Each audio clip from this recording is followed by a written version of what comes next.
নাসিরনগরে চা ব্যবসায়িক যুবককে রাতের আধারে কুপিয়ে হত্যা।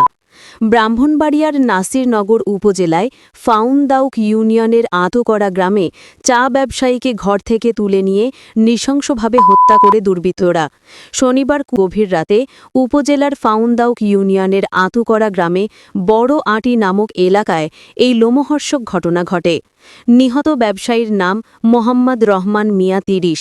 তিনি আতুকরা গ্রামের মোহাম্মদ শফিক মিয়ার ছেলে।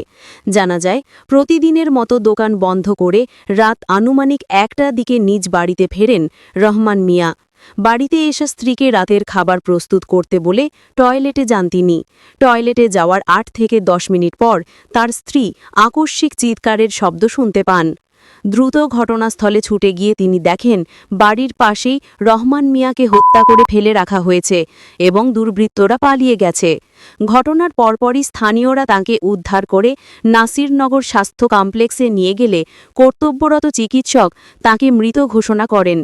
এই ঘটনায় এলাকায় ব্যাপক চাঞ্চল্য সৃষ্টি হয়েছে।